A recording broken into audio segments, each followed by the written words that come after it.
switches here, very useful indeed. And of course you've got ISOFIX points here on the two outer rear seats when you want to take your tots along for the ride. So here we are at the boot end. It is gorgeous. I just can't help thinking that's my favourite bit about the whole car. But anyway, practicality. There we are, automatic opening tailgate. We have a very handy boot, but I'm not really sure the size because this is a sort of pre-production car. We don't really know the capacity, but it looks big enough because look, we've got these handy levers here that are meant to fold the seats, and you've got this here, which is a little bit not quite in keeping with the quality of the car, a little bit flimsy this, but anyway, you've still got more room under here, look, to keep the charging cable and anything else you want. So you can extend the Ioniq 6's boot by pulling the levers, and you get this kind of strange kind of shaped opening. It's not completely flat, but there's certainly enough room for 2 or 3 large suitcases. And of course you can open it all the way like that, making it a pretty practical car when it comes to 4-door saloons. This car can do up to 379 miles of range with the bigger battery. That's slightly more than the Tesla Model 3 long range. You've got a CCS port here.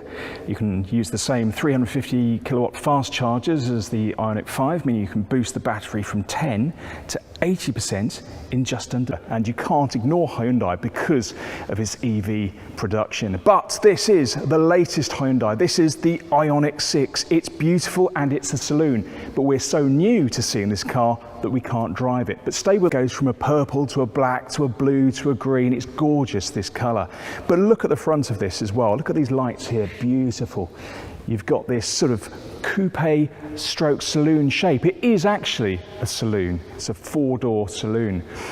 But it's these, look, these wing mirrors. They're not actual wing mirrors. These are screens inside the car, so you get a digital image projected to you when you're inside the car.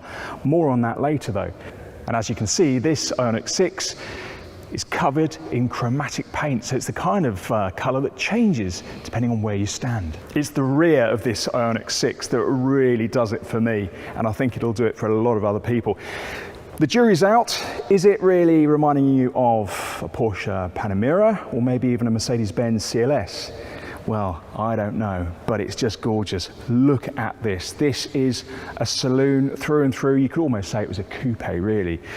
You've got the boot here as well. That means it's a very practical car, but it's sleek and it's gorgeous. And do you know what I love about this car? It's not an SUV for a change. The Ioniq, you see here all these electric switches. You've got really good lumbar support. Oh, that's good. I like that. So very easy to get a comfortable driving position. Speaking of which, we won't be driving this because it is, as we say, a preview only. This is really handy as well. So if your front seat passengers are annoying you, or you just don't have anyone there and you need to have a clearer view of the side, you can adjust it yourself using these buttons. Very clever. You've also got a sunroof, which is always lovely. One press and the cover retracts. Beautiful. I keep saying beautiful, but it is. Even though I'm not driving this car today, I can tell you straight away it's the car. Great for 2 people, and especially with this. Look at this, you've got the 2 cup holders here. Very comfortable armrest. It really does give an impression of luxury, this car. It's on the premium end. I've not known a Hyundai this well kitted out inside. It's gorgeous. I just want to drive it. So unlike the Ioniq 5, these are far more traditionally placed in the middle. Very, very easy to adjust. And you've got these 2 USB slots handily underneath. Hyundai's thought of everything. Rear seat passengers can warm their backsides using these